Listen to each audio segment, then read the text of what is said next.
इसके लिए एकमात्र साधन है भगवान श्री हरि के चरणों की भक्ति। इसके अतिरिक्त और कोई सिवा पंथा नहीं है। सिवा माने कल्याण, पंथा माने मार्ग, और कोई कल्याण का मार्ग नहीं है। एकमात्र भगवान वही हरि है, वही हर है। उन्हीं की भक्ति के द्वारा ही हम अपना संसार चक्र से उद्धार कर सकते हैं। जो रोज सत्संग सुनते हैं, जो रोज भगवान की चर्चा सुनते हैं, कानों में भर भर कर भगवान के नाम गुण लीला रूप का पान करते हैं, अमृत का, उनके हृदय से विषैला विष भोगों का उतर जाता है, हृदय शुद्ध हो जाता है। और जहां हृदय शुद्ध हुआ तो भगवान यही हृदय में प्रकाशित हो जाते हैं। अगर कहीं तुम्हें संत समागम मिले और प्रश्न करने का अवसर मिले तो भगवान के संबंध में प्रश्न करो, भगवत प्राप्ति के संबंध में प्रश्न करो, संसार से मुक्त होने के लिए प्रश्न करो। ये इधर उधर के प्रश्न नहीं। देखो, बड़ा कीमती समय संतों का है। यदि एक बार वो तुम्हें समय देते हैं तो ऐसा बनाओ कि वो एक बार तुम्हारे अनंत जन्मों की बिगड़ी बना दे। यदि श्री कृष्ण के संबंध में प्रश्न किया जाए तो प्रश्नकर्ता और उत्तरकर्ता दोनों पावन हो जाते हैं। वक्तारम प्रक्षकम स्रोतस तत्पाद सलिलम यथा। बोले भगवान के विषय में प्रश्नकर्ता, उत्तर देने वाला और सुनने वाला तीनों पावन हो जाते हैं, जैसे भगवान का चरणामृत सभी को पावन करता है। भगवान श्री कृष्ण का गुणानुवाद समस्त अमंगलों का नाश करने वाला है। यह है सही अमंगलों का नाश करने की बात। अगर आप भगवत चर्चा करते, जैसे एक दिन नरकों का वर्णन किया कि उस ऐसे ऐसे वाले नरक जाते हैं, तो बहुत लोगों ने प्रार्थना की कि उपाय भी तो बताओ कैसे बचे। ये 38 के 38 सब हम में पाए जाते हैं। कोई कह रहा था 10 आए, कोई कह रहा था 5 है। बड़ी घबराहट हो रही क्योंकि आपकी बात पे विश्वास है, इसका मतलब टिकट बन गई नरक की हमारी, जाना पड़ेगा। तो जल्दी उपाय बता दो नरक से कैसे हटे। तो यस उत्तम श्लोक भगवान श्री कृष्ण संगीयते, यदि उनका गान किया जाए, जैसे भागवत ले लो और 10वें स्कंद पढ़ डालो हिंदी से ही, तुम्हें संस्कृत नहीं आता है। 10वें स्कंद के रोज 2 अध्याय पाठ कीजिए। अगर थोड़ा संस्कृत आती, गोपाल शास्त्र नाम का पाठ कर लीजिए और 1 घंटा नाम कीर्तन कीजिए, राधा राधा राधा, लिख लो, नरक नहीं जाओगे। इसका मतलब ये नहीं कि साफा बांध के नरक जाने वाले काम शुरू कर दो फिर और नरक जाओगे। अबलो नसानी अबना न सही हो भाई, जो गलती हो गई उसके मिटाने के लिए दवा है। अब गलत करवाने के लिए थोड़ी दवा है। परहेज करो, सदगुरु वैद्य वचन विश्वासा, संयम यह न विषय कयासा। संत सदगुरुदेव जो परहेज बता रहे कि ये अब मत करना, और ये नाम रूपी दवा खाओ तो निश्चित भवरोग नष्ट हो जाएगा। ये बात है। अमंगल अशुभ प्रारब्ध नष्ट करने की सामर्थ्य किसमें? भगवान की चर्चा में, भगवान की लीला कथा में, भगवान के नाम गुणगान में। ये बिल्कुल संशय रहित बात है, बिल्कुल संशय रही बात। नित्य निरंतर जो भगवान का नाम जप करते हैं, लीला गुणानुवाद करते हो, जगत मंगल करने वाले होते हैं। ध्यान दीजिए, ये नामधेयम म्रियमाणातुरा, जो मरने जा रहा हो, चाहे पशु हो, पक्षी हो, मनुष्य हो, कोई हो, यदि वो नाम नहीं ले पा रहा तो आप सुना दो भाई, इतनी कृपा कर दे उस जीव के ऊपर तो तुम्हें बहुत बड़ा पुण्य होगा। मरणासन पुरुष को नाम सुनाने के बराबर त्रिभुवन में कोई भी पुण्य नहीं है, इससे बड़ा कोई पुण्य। जैसे कोई पशु पक्षी मरने जा रहा हो, नजदीक जाके राम कृष्ण हरिया राधा राधा राधा सुना दिया, अब वो मरने जा रहा, घंटा 2 घंटा 4 घंटा 10 घंटा में भी मरेगा तो अब उससे कोई पाप होने वाला नहीं, वो भगवान को प्राप्त होगा, क्योंकि नाम कथन और श्रवण का एक ही फल होता है। तो बोले यन नामधेयम म्रियमाणातुरः, यदि मरने का समय हो, व्याकुलता का समय हो, नाम वो नहीं उच्चारण कर पा रहा तो आप नाम कीर्तन उस समय कर दो तो यमदूत नहीं आएंगे, उसका मंगल हो जाएगा। ये बहुत बड़ा पुण्य करना चाहिए। आसपास कहीं सुनो कि कोई पधार रहा है, रज ले, चरणामृत ले, जाओ उसके मुंह में डालो, कोई परिचय नहीं, हमें कोई परिचय नहीं, वो भगवान का अंश है, उसे भगवान की प्राप्ति करानी हो, जाके थोड़ी देर बैठ के राधा राधा राधा, घर वालों से कोई मतलब, और उठे चला गए, उसका मंगल हो गया। कोई पशु पक्षी मर रहा हो, अंतिम समय भगवान नाम सुना दे। यन्नामधेयम म्रियमाण, मरने के समय घंटे 2 घंटे 10 घंटे तक जो बेशुद्ध हो रहा है, अब उससे कोई पाप कर्म करने वाला नहीं, वो आखिरी समय ही माना जाएगा और उसको नाम सुना दिया जाए, उसका मंगल हो जाएगा। कोई बड़ी आतुरता में या गिरते समय या फिसलते समय या विवश होकर उच्चारण कर ले राधा राधा हरि हरि, तो कहते सारे कर्म बंधन उसके नष्ट हो जाते हैं। विमुक्त कर्मार्गलम उत्तमाम गतिम, वो उत्तम भगवत गति को प्राप्त हो जाएगा। पर हाय रे कलयुग, कितना चिल्ला चिल्ला के कहा जा रहा है, फिर भी लोगों की नाम में रति नहीं हो रही, नाम आराधना से विमुख हो रहे हैं, भगवत आराधना से विमुख हो रहे हैं। कलयुग में बड़े दोष हैं। जब परीक्षित जैसे महाभागवत की बुद्धि खराब कर दी और मरे हुए सर्प को उठा करके ध्यानस्थ ऋषि के गले में डाल दिया, तो सोचो और किसकी बुद्धि बख्शेगा। यदि नाम चल रहा है, नाम पहाड़ू दिवस निशी, रात दिन नाम का पहरा है, तो कलयुग के अभद्र प्रवेश नहीं करेंगे। ये वाणी जी हमारी कह रही है। बोले जिते विनायक शुभ अशुभ विघ्न करे नहीं कोई, विघ्न करे नहीं कोई, डरे कलिकाल कष्ट भय, डरे कलिकाल कष्ट भय, हरे सकल संताप हरस हरिनाम जपत जय। यदि नाम चल रहा तो कलयुग का कोई प्रभाव नहीं होगा। कलयुग के बहुत दोष हैं, ये हर वस्तु को दूषित कर रहा है, हर विचार को दूषित कर रहा है। सब दोषों का मूल अंतःकरण का अपवित्र हो जाना है। परंतु सर्वान हरति चित्तस्थो भगवान पुरुषोत्तमः, जब कोई नाम जब करने लगता है तो भगवान हृदय में बैठकर कलयुग के सारे दोषों का नाश कर देते हैं। जो भगवान के गुणों का, भगवान की रूप की महिमा का, लीला का, नाम का, धाम का कीर्तन करता है, गायन करता है, श्रवण करता है, भगवान की सेवा करता है, भगवान उसके हृदय में विराजमान होकर प्रकट, और एक दो जन्म के पापों की बात क्या, हजारों जन्मों के पापों के ढेर भस्म कर देते हैं। जैसे सोने को अग्नि में डाल दो तो उसका मल नष्ट हो जाता, चमकने लगता है। ऐसे ही भगवान साधकों के हृदय में जब सुमिरन किया जाता है निरंतर, तो भगवान हृदय में प्रकाशित होकर अविद्या को भस्म कर देते हैं, अशुभों को भस्म कर देते हैं, दिव्य ज्ञान प्रकाशित हो जाता है। नाम जप, लीला कथन, लीला श्रवण, ये बहुत जोर की बात है। विद्या, तपस्या, प्राणायाम, समस्त प्राणियों के प्रति मित्र भाव, तीर्थ स्नान, व्रत, दान और भी साधन, ये अंतःकरण को पवित्र करने वाले हैं, पर वैसी शुद्धि नहीं होती जैसी भगवान के स्मरण से होती है। इसीलिए कहते नाम जप करो, क्योंकि नाम जप स्मरण से भगवान हृदय में प्रकाशित होते हैं। तो जहां भगवान हृदय में प्रकाशित होती, जैसे सूर्योदय होने पर अंधकार खत्म, ऐसे भगवान के प्रकाशित होने पर अज्ञान नष्ट हो जाता है। मृत्यु नजदीक है, मृत्यु के निकट पहुंच रहे हैं हम सब, क्रम से क्रम आता चला जा रहा है समय। बस जैसे जैसे संकेत मिलते जाते लोग भयभीत होते। भयभीत नहीं होने की बात है, कमर कसो, डट के अपना काम बना लो। जितनी श्वासें, जैसे एक सूचना मिली कि कैंसर हो गया, सूचना मिली अब आपका दिल फेल होने वाला है, कोई भयानक रोग, अब घबराने की जरूरत नहीं। राधा राधा राधा राधा, अब तो चलना इसलिए, घबराने से मृत्यु हमारा कोई रोग थोड़ी मिटा देगी, हमारा कोई मृत्यु का भाव रुक थोड़ी जाएगा, वो तो मरना ही पड़ेगा। राधा राधा राधा, अमर हो जाओगे। मृत्यु के निकट जो लोग पहुंच रहे हैं, एक ही काम है, नाम जप, भगवान का स्मरण। मान लो हम सब निकट जा रहे हैं मृत्यु के, बिल्कुल निकट जा रहे हैं। 50 वर्ष निकल गए, ऐसे लगे कि कल निकल गए। ये वर्ष के वर्ष ऐसे निकल जाते, लगते नहीं कि वर्ष निकल गए। कैसा माया मनोरंजन में फंसा है। जिसका मृत्यु का निकट समय आ रहा है, उसको चाहिए नाम में वृत्ति लगा दे, सब छोड़ो, राधा राधा राधा राधा। बोले हमारा तो अभी जवान है, अगर वही में मृत्यु आ जाती है, शिशु अवस्था में आ जाती है, जवान अवस्था में आ जाती, हर समय नाम जप करो।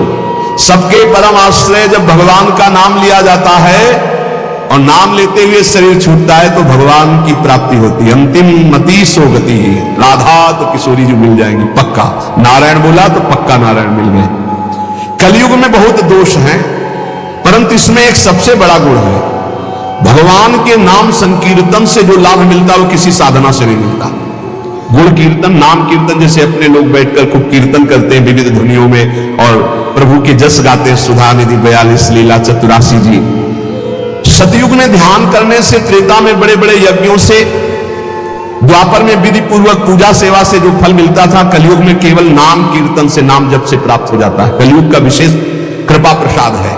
जो लोग सहज में सरलता पूर्वक इस संसार समुद्र से मुक्त होना चाहते हैं, भगवान सुखदेव जी कह रहे हैं, जो लोग अनेक प्रकार के पाप कर्म कर चुके हैं और उस दुख दावानल से दग्ध होने वाले हैं, उनको बचना है तो एक उपाय है, भगवान का नाम जप करो, भगवान की लीला कथा सुनो। लीला कथा रस निसेवण मंत्रेण, भगवान की लीला कथा सुनने के सिवा, नाम जप के सिवा कोई सहारा नहीं इस कलयुग में। सब साधन चौपट कर देता कलयुग। एकमात्र परम पवित्र नाम और भगवान की लीला कथा, इसी से सब प्राप्त कर लो, सहज सरल भाव से भगवान की प्राप्ति। उपासक को चाहिए कि सत्य भावना से ही भगवान की प्राप्ति होती है, इसलिए असत भावना का त्याग कर दे। हर समय भजन में रहो, हर समय कभी भी कोई भी घटना घट सकती है, भगवत स्मरण है तो भगवान को प्राप्त होगे। कह रहे हैं सबसे बड़ा धर्म है भगवान का भजन करना। धर्मम भजस्व सततम त्यज लोक धर्मान। इन लोक धर्मों का त्याग करो, भागवत धर्म में आओ, भागवत धर्म से प्रेम धर्म की यात्रा करो। निरंतर भजन करना ही सबसे बड़ा धर्म है। और ये भजन साधुजनों के संग से होता है, उनकी सेवा से होता है। तो साधुजनों की सेवा करो, संतों का संग करो, तो भगवत भजन होगा। भोगों की लालसा फटकने मत दो, नहीं तो संतों का संग छूट जाएगा। पापाचरण करने वाला फिर संत संग में अरुचि हो जाती है। एक बहुत भगवत सेवा किए तो उसका फल हुआ कि उनको साधु संग मिला। जब साधु संग मिला तो एकदम टूट पड़े साधु संग में, साधु सेवा में। फिर एक दिन का हमारा तो सब कुछ छूट गया। हम क्लब जाते थे, हम ये करते थे, वो करते थे। वो हमारे दोस्त कहते हैं कि इतना नहीं होना चाहिए, नहीं तो फिर गड़बड़ हो जाता है। अब दोस्तों के संग का रंग चढ़ा कि जहां 63 पे आ गए थे वहां 36 पे पहुंच गए। 36 में समझते उल्टा, 63 में सन्मुख, 6-3 सन्मुख, और 36 में पीठ, उल्टा हो गया, बिल्कुल उल्टा हो गया। अच्छा, उल्टा जब बुद्धि हो जाती है उनको समझाओ, तब उनको दोस्तों की बात पुष्ट लगेगी कि देखा ना वो कह रहे थे, देखो फंसा रहे थे ना। अब हम थोड़ा हटने की कोशिश की ना तो देखो मीठे मीठे वचन बोलने लगे। माया ऐसे फंसाती है कि आप समझा भी नहीं सकते। समझाने की सोचो तो दिमाग में तत्काल भागवतिक प्रेरणा आ जाती है कि समझेगा कि स्वार्थवश बोल रहा है, क्योंकि उसकी बुद्धि भ्रष्ट है। आरत अधिकारी जब पावे गुढ़ो तत्व साधु, आप समझा भी नहीं सकते। साधुजनों की सेवा से ही परम भागवत धर्म भजन होता है। साधुजनों की आज्ञा में रहने से ही भजन होता है। पर जही काम तृष्णाम, ये काम भोग और भोगे हुए भोगने की इच्छा इस संत संग से दूर कर देती, इसे लिख लो। जही काम तृष्णाम, अगर कामना और तृष्णा का त्याग कर साधु संग नहीं करोगे तो साधु संग टिकेगा नहीं। थोड़े दिन के बाद रंग दूसरा बदल जाएगा, क्योंकि कुसंग में बहुत संग गया है आपका और सत्संग में तो थोड़ा ही गया है। बहुत चमत्कार है कुसंग का, सत्संग से भी ज्यादा। इसलिए कि कुसंग से बहुत जन्म हो गए संग करते हुए, और सत्संग तो भी कुछ क्षण हुआ। जहां कुसंग मिला तो लगता है कि हाँ, एक बार हमारे सामने कह दिया कि शराब नहीं पिएंगे, अगर शराब पी लिए तो दोबारा हमारे सामने खड़े होने लायक नहीं रहोगे। तुम्हारा मन तुमको इतने दूर हटा देगा कि तुम सामने नहीं आओगे, और आओगे भी तो ऐसे ही होगा, ऐसे नहीं हो सकते। तुम्हारा हृदय नहीं कहेगा कि मैं आंख मिलाऊं, तुम्हारा हृदय नहीं कहेगा कि मैं सेवा करूं, तुम्हारा हृदय नहीं कहेगा कि मैं सम्मिलित हो जाऊं आपकी सभा में। मान लीजिएगा बहुत बढ़िया अवसर है, एक बार यदि छोड़ दिया तो दोबारा ऐसे दुष्टों का संग मत करना जो अपनी मित्रता की कसम खिला करके आपको धर्म भ्रष्ट करते हैं। वो मित्र नहीं, वो शत्रु हैं। सच्ची ऐसे देखते देखते माया कैसे भ्रष्ट करती हुई दिखाई देता है। इसलिए साधुजनों का संग करो, पर जही काम तृष्णाम, काम भोग और भोगे हुए भोगों की तृष्णा का त्याग करके, क्योंकि भोगों की लालसा ये साधु सेवा में नहीं टिकने देती।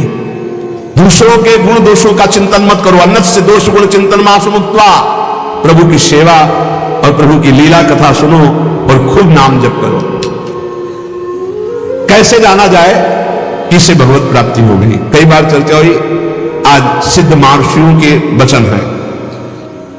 जो स्थूल शरीर और सूक्ष्म शरीर दोनों का त्याग कर चुका है, ना स्थूल शरीर की क्रियाओं से मतलब है, न सूक्ष्म शरीर के चिंतन से मतलब है। बहुत ऊंची स्थिति है। कोई संकल्प विकल्प नहीं, हर समय अलग रहता है स्थूल और सूक्ष्म से। एकमात्र परमात्मा स्थिति में वो संसार बंधन से मुक्त हो चुका भगवत प्राप्त महात्मा है। कैसे जानोगे ये प्रगट में? क्योंकि अंतर की स्थिति है, इसलिए बिना भगवत प्राप्त हुई भगवत प्राप्त महात्मा को नहीं जाना जा सकता। दूसरा, जिसका व्यवहार तो सबके प्रति मित्रवत होता है, पर होता किसी का नहीं है। मित्र किसी का नहीं होता। मित्रवत व्यवहार होता है, या वो आत्मस्वरूप अपने आप को सब जगह देखता है, या अपने भगवान को सब जगह देखता है। बाहरी सांसारिक मित्रता नहीं होती। जो भारी से भारी कष्ट में भी मुस्कुरा कर रहता है, सह लेता है, शांत रहता है, ये भगवत प्राप्त महात्मा के लक्षण है। सबसे मित्रता का व्यवहार पर कोई मित्र नहीं है। सब कुछ सह लेगा, चाहे जितना कष्ट आवे। ये भगवान की प्राप्ति की वृत्ति है, और उसका मन किसी भी भोग में जाता ही नहीं है। खान पान क्रियाएं सब ऐसे होंगी, लेकिन मन किसी भोग में नहीं जाता। वो सदैव अपने स्वरूप में रहता, इंद्रियों में नहीं, भोगों में नहीं, मन में नहीं।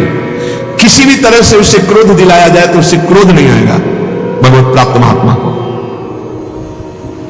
ये भी पहचान भूल कर बैठोगे। सनकादि ब्रह्म प्राप्त है ना, सनकादि सनक सनंदन सनातन और डंडा लगा दिया, बेट लगा दिया जय विजय ने, तो गुस्सा आ गई ना, रोक दिए ना, तो गुस्सा आ गई, 3 जन्म का साथ दे दिया। क्या भगवत प्राप्त नहीं है? क्रोध की लीला होना और क्रोध आना अंतर है, ये बात समझना है। बार बार लोमस जी भगवत प्राप्त महात्मा है, काकुशुंड जी काट देते हैं कि मुझे साकार भगवान के दर्शन चाहिए, निराकार की बात तब करना जब रामचंद्र जी का दर्शन कर लूं तब। साथ दे दिया, अरे काक की तरह बार बार चेष्टा, क्रोध आ गया। तो वो विचार करते हैं द्वैत के बिना क्रोध कैसा, अगर द्वैत तो ज्ञान कैसा।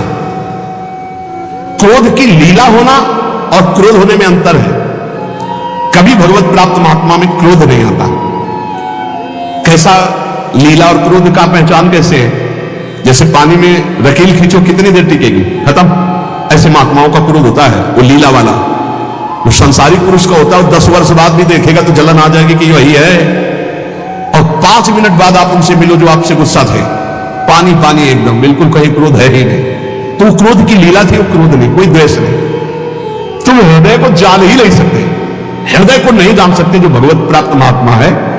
मनस्वी वो जीवन मुक्त कहा जाता है जिसको किंचन मात्र क्रोध नहीं होता, किंचन मात्र किसी सबसे मित्रता पर मित्रता नहीं है, सबसे मित्रता है पर मित्रता नहीं है, सब कुछ सह लेता है, उसका मन किसी भोग में जाता ही नहीं, वो सदैव पवित्र रहता है, समस्त भूतों के प्रति अपने ही समान वर्ताव करता है। व्यवहार भूतों का मतलब प्राणियों का होता है, भूत मत समझ लेना। जिसमें अभिमान का लेस नहीं, गर्व का लेस नहीं, वो भगवत प्राप्त महात्मा होता है। जिसको जीने और मरने में समान भाव हो चुका है, सुख दुख में समान भाव हो चुका है, लाभ हानि में समान भाव हो चुका है, प्रिय अप्रिय में समान भाव हो चुका है, वही जीवन मुक्त महापुरुष है। जो सबके द्वारा किए गए तिरस्कार से भी दुखी नहीं होता और किसी का भी तिरस्कार नहीं करता, जो सुख दुख आदि द्वंद्वों से राग रहित है, वो सर्वथा जीवन मुक्त भगवत प्राप्त महात्मा है। जिसका इस संसार में एक भी शत्रु नहीं है, एक भी मित्र नहीं है, ना धर्म ना अर्थ ना काम, किसी से संबंध नहीं, वो जीवन मुक्त महापुरुष है। जब कोई अधर्माचरण करके धन कमाता है तो 15 दोष बिना मोल के उसके पास आ जाते हैं। धर्म से धन कमाने पर और अधर्म से धन कमाने पर अंतर है। जब अधर्म से भगवान सत्य से प्राप्त होते हैं, जब अधर्म से आप धन कमाते हैं तो देख लेना ये 15 दोष आ जाएंगे। यहां वर्णन है, स्तेयम हिंसा नृतम दंभा कामः क्रोधा स्मयो मदः भेदो वैरम अविश्वासा संस्पर्धा व्यसनानि च एते पंचदशानर्था हर्थमूला मता नृणाम तस्मादनर्थमर्थाख्यम श्रेयोर्थी दूरस्त्यजेत। ये 15 पापाचरण उसके अंदर आ जाते हैं जो पाप से धन कमाता है, अधर्माचरण से। बोले घूस ले लिया, निर्दोष को दंड दिला दिया, दोषी को मुक्त करा दिया, या छीन झपट करके चोरी कर लिया, कई तरह से अपराध प्रवृत्तियों से, अधर्माचरण से, छल कपट से। तो सुन लो, ये 15 पापाचरण उसके अंदर आ जाते हैं। 15 पाप कराने वाले हैं। पहला आता है, उसमें चोरी का स्वभाव आ जाएगा, चाहे वो कर चोरी समझो, सरकार के कर की चोरी भी तो होती है, चोरी का स्वभाव आ जाएगा। जैसे कोई कहे बड़े ईमानदार हम तो कोई चोरी नहीं करते, तो भैया देख लो, जब अधर्म से धन कमाओगे तो इतनी प्रीता होगी कि सरकार को कर देने की हिम्मत नहीं पड़ेगी। विविध प्रकार से आप कर चोरी करेंगे। कर चोरी करना भी पाप है, क्योंकि वो राजकर है। यदि उसको धर्म में आप लगा रहे हैं बात अलग है, नहीं तो उसको सरकार को दो, क्योंकि सारी व्यवस्थाएं हैं। कर चोरी को भी चोरी भी कहते हैं। हमें लगता है अगर ना दो तो तुम पकड़े भी जाओगे, बंदी भी बना दे, तुम्हारा धन भी जब्त हो जाएगा।